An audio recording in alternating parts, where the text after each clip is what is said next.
언제까지 여기 계실 거예요? 이런 부끄러운 회장을 보여드리게 되어 너무나 죄송스럽습니다만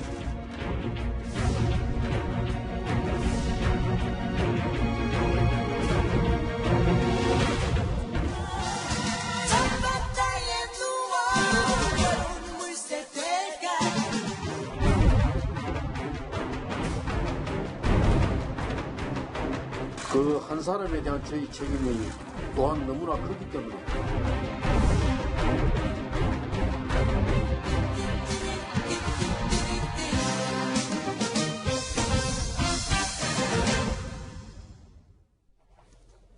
예, 오랜만입니다. 성추행 사건으로 불명예 사퇴를 한 오고돈 전 부산시장 기자회견 직후 종적을 감췄었죠.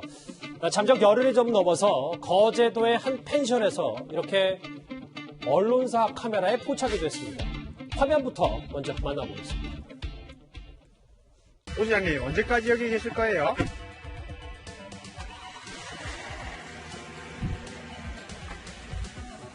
언제까지 여기 계실 거예요? 라는 취재진의 질문에 답을 하지 않고 검은 승용차를 타고 어디론가 떠난 오고돈 전 시장입니다.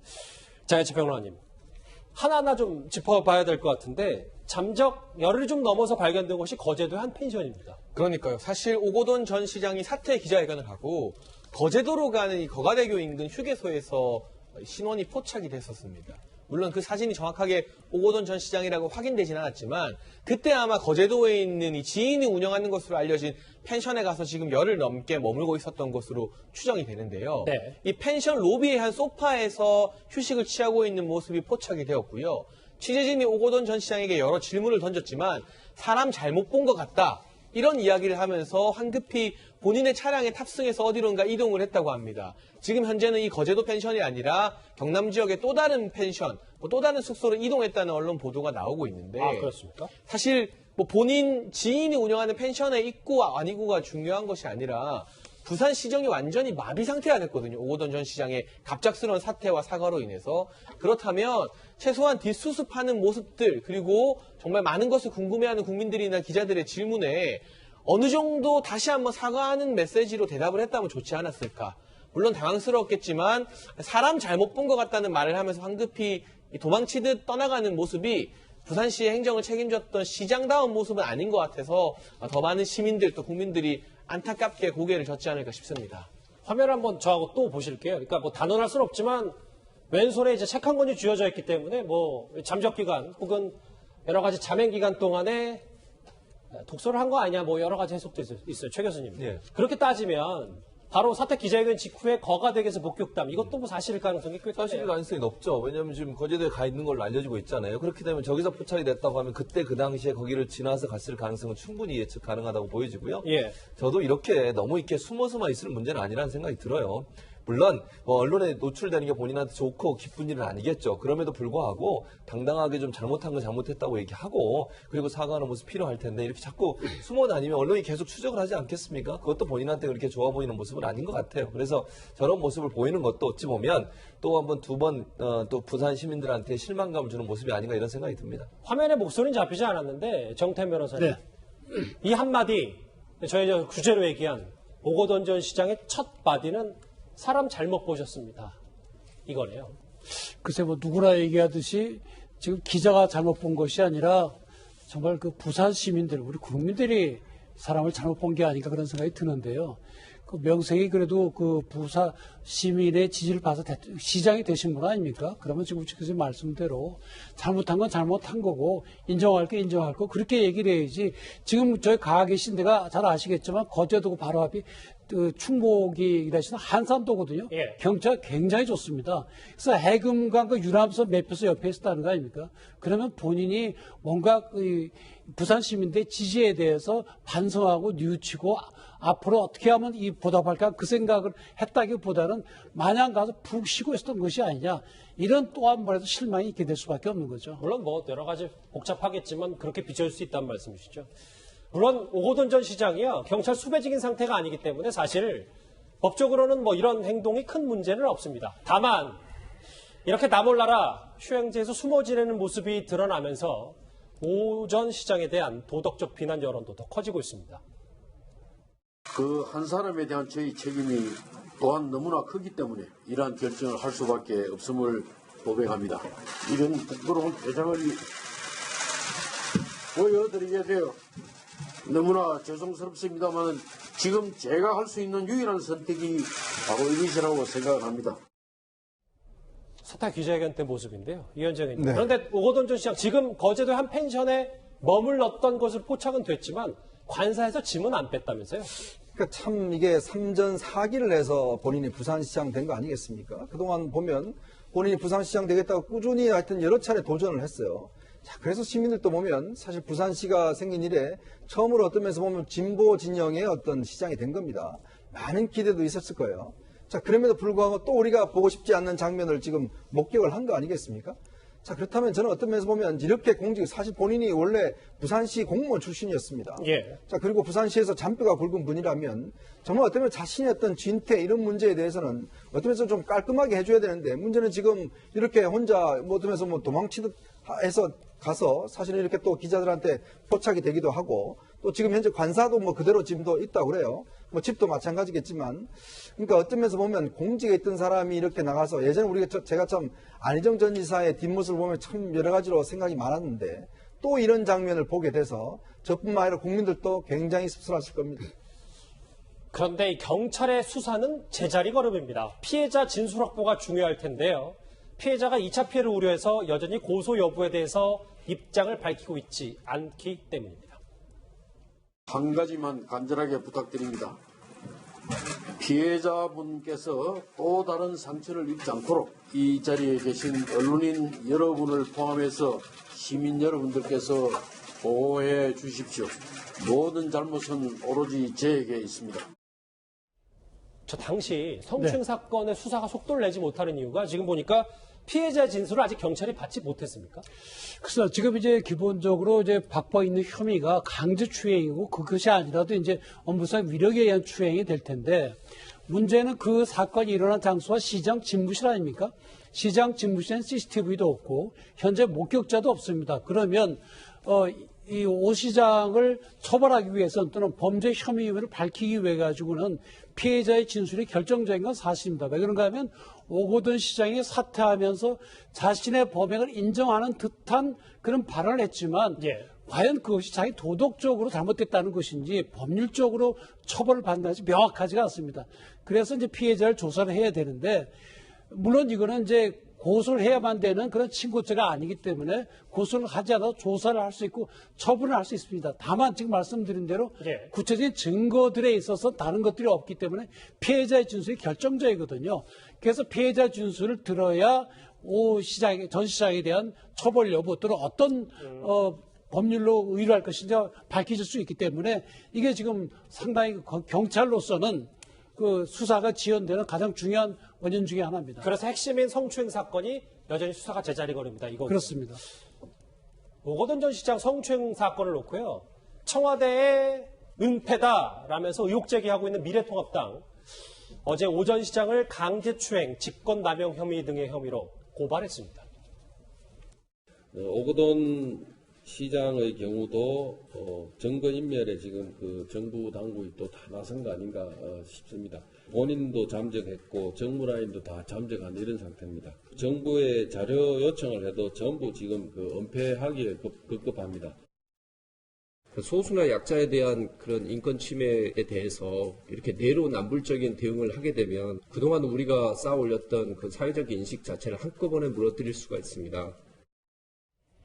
장혜철 평론가님, 애초부터 당시 총선 전에 오거돈 전 시장의 성추행 사건을 알았냐 몰랐냐를 두고 미래통합당에서 꽤 반발을 하고 의혹 제기를 했었는데 강제추행과 직권남용으로 고발을 했습니다. 네, 더 중요한 건 공직선거법 위반 혐의죠. 예. 사실 강제추행이나 직권남용 같은 경우는 어느 정도 오거돈 전 시장이 인정한 바가 있고요. 물론 직권남용 같은 경우는 조금 더 면밀히 들여다봐야 되는데 이게 공직선거법 위반 혐의로 지금 미래통합당이 고발하는 게 두 가지 측면에서 봐야 됩니다. 첫 번째는 이 부산시청에 정무라인 있지 않겠습니까? 이른바 정치인 출신의 공무원들이 이 사태를 미리 알고 선거에 영향을 안 끼치도록 하기 위해서 피해자와 합의를 시도했다. 이런 것이 사실 오거돈 전 시장이 이런 영역에서까지 부산시청 공무원들, 정부직 공무원들 동원하면 안 되는 것인데 동원한 것, 선거에 영향을 끼치려는 의도가 있었다는 것이 첫 번째 포인트고요. 두 번째는 그 과정에서 성폭력 상담센터가 피해 사실을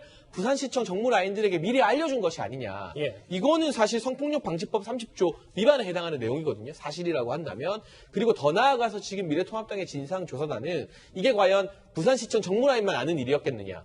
그 뒤에 민주당이나 청와대 관계자들과의 어떤 소통이 없었겠는가? 만약 수사에 들어가고 이 정무라인들의 핸드폰이나 여러 가지 메신저들을 포렌식하게 됐을 때 이런 방구도 언급이 없었을 것인가에 대해서 확신할 수 있느냐? 여기에 대해서 의혹을 제기하고 있고요. 선거 영향을 최소화하기 위한 조직적인 은폐로 이 사안을 판단하고 있기 때문에 나머지 성추행 부분에 대해서는 사실 본인 스스로 인정해버렸잖아요. 예. 지금 피해자 조사가 안 되고 있지만 가장 중요한 포인트는 공직선거법 위반 혐의가 정치적으로는 가장 중요한 쟁점이 되지 않을까 싶습니다. 최진봉 교수님, 저하고 화면 같이 보실게요.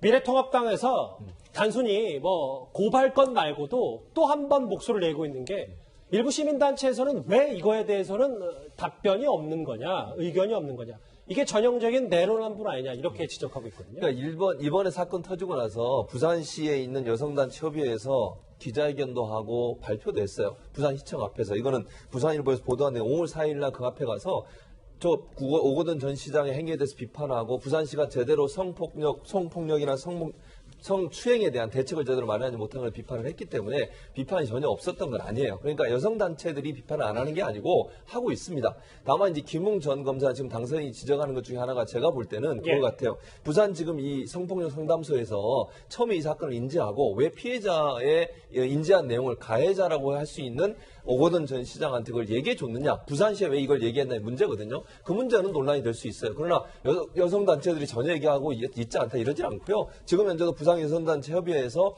논란이 된 부분에서 비판하고 부산시에 강력히 항의를 하고 있는 상황입니다. 알겠습니다. 그런데요, 이틀 뒤면 있을 이 민주당의 원내대표 경선에서도 이 오거돈 전 시장을 둘러싼 논란이 가장 큰 이슈가 되고 있습니다. 우리가 지금 집권당이고 제1당인데 이 부산시정을 쉽게 시정을 책임지는 일을 쉽게 포기하는 것은 매우 어려운 일입니다. 아무래도 내년 1년 남았고 아직 시간이 있기 때문에 원칙을 지키는 게 국민들의 신뢰를 회복하는 거고 어떤 정치적 편의를 위해 갖고 원칙을 어긴다고 하면은 국민들이 민주당에 대한 신뢰를 회복하기 힘들기 때문에 공천을 안 하는 게 좋다고 생각합니다. 집권여당 원내대표 출사표를 던진 두 사람이 아니 부산시장 내야지. 아유 안 돼. 원칙 지켜야 된다. 싸움이 좀 붙은 것 같은데. 2015년으로 저는 기억을 하고 있습니다. 당시에 문재인 대통령이 당대표 시절이에요. 당시 문재인 대통령이 호남 쪽 등등에서 굉장히 어떤 면에서 지지를 받고 있지 못할 때 당을 좀 더 어떤 면에서 보면 혁신해야 된다. 당시 김상곤 혁신위원장이 있을 때 당은 96조 2항에 이런 걸 넣었습니다. 그 전은 공고조항이었는데 만약에 당 후보가 부정부패 등으로 해서 낙마하게 될 경우에 그 이후에 재보궐선거에서는 당의 후보를 내지 않는다라고 되어 있어요. 그 전에는 내지 않을 수 있다라고 되어 있는 조항을 내지 않는다라고 의무조항으로 바뀌었습니다. 당시 어떤 면에서 보면 이 조항을 넣으면서 실천하지 않는 혁신은 혁신이 아니다 라고 이야기를 했어요. 그래서 이제 문재인 당시 대표가 굉장히 혁신하겠다는 의지를 밝힌 거거든요. 자, 그 첫 사례가 나온 겁니다. 자, 그러면 당시에는 어떤 면에서 보면 국민들 앞에 그렇게 본인들이 혁신한다라고 지지를 해서 당시에 총선도 승리를 하고 대선을 잡았지 않습니까? 근데 지금 상황에서는 상황이 달라졌으니까 우리 이제 그때 이야기는 잊어주세요 라고 이야기를 할 수 있는 건가요? 지금 뭐냐 하면 당은 96조 2항에 되어 있는 겁니다. 자, 그러면 이 조항을 개정하려면 문제는 새롭게 전당대회를 해서 하든지 아니면 왜 지키지 않는지 그 옛날의 약속에 대해서 어겼다는 걸 발표를 하든지. 근데 지금 와서 부산시장 공천을 우리가 당에서 어떻게 할 수 없다? 내야 된다? 라고 하는 게 저는 이 논쟁 붙는 걸 이해를 못 하겠어요. 왜냐? 이거는 당헌에 되어 있는 거거든요. 당연히 안 내야 되는 건데 지금 내겠다고 이야기를 하고 있으니 사실은 이제 집권했기 때문에 또 108석 얻었기 때문에 이 상황은 이해해 줄 수 있을 것이다 라고 하는 것인지 참 민주당이 어떤 면에서 보면 과거에 본인들이 인기를 얻려고 했던 조항을 이제 와서는 또 실천을 하려고 하니까 안 된다고 한다라면 저는 한 입으로 두 말하는 거 아닌가 이런 생각이 듭니다. 그러니까 좀 받아서 설명을 드리면 장혜식 변호사님 1년 뒤 정도잖아요. 그러니까 부산시장 재보궐선거가 보궐선거가 있으면 거기서 만약에 민주당이 부산시장의 선거 후보를 낸다면 문 대통령이 만들었던 당시 대표실을 만들었던 걸 스스로 어기는 꼴이다 이 얘기입니까? 근데 저는 전망하건대 낼 거라고 봅니다. 사실 위성정당 만들 때도요, 안 만든다고 했어요. 이거 원칙에 안 맞는 거니까. 그런데 위성정당 안 만들면 불리해질 것 같으니까 이번 총선에서 더불어시민당 만들었잖아요. 그 전례를 봐도 지금에서는 사실 원칙 문제를 이야기하고 있지만 이 정성호 의원 같은 경우는 이번 원내대표 3파전에서 가장 약체, 비주류로 평가받는 의원이고요. 김태년 의원이 이해찬 대표와 가까운 사이로 알려지고 있죠. 당권파입니다. 나머지 이제 친문의 지지를 받는 전해철 의원은 어떤 의견인지 아직 모르겠습니다만 당권파가 지금 부산시장 후보 안 내기 어렵다는 말을 하는 것만 봐도 1년 뒤에 어떤 식으로든 명분을 만들어서 선거로 부산 시민들에게 평가를 받겠다는 아마 그런 취지로 후보를 낼 가능성이 높고요. 예. 이번에 부산 지역에서 전체 선거는 민주당이 압승했지만 부산 지역 선거를 놓고 보면 4년 전에 비해서 오히려 의석수를 많이 잃었거든요. 김영춘 의원 같은 경우도 있고 이런 분들 이 민주당에서 그냥 가만히 내버려 둘 리가 없습니다. 아마 부산시장 선거에 내보낼 그런 명분 쌓기를 할 것 같은데 내보낸다 하더라도 앞서 이현정 의원이 말씀해 주신 것처럼 본인들 스스로 더군다나 문재인 대통령 때 만든 원칙을 저버린 것에 대해서는 부산시장 후보 내려다 전국적으로 더 많은 비판을 받을지도 모른다는 그런 위험은 감수해야 할 겁니다. 거제도의 한 펜션에서 포착된 오고돈 전 시장 얘기 오랜만에 짚어봤습니다.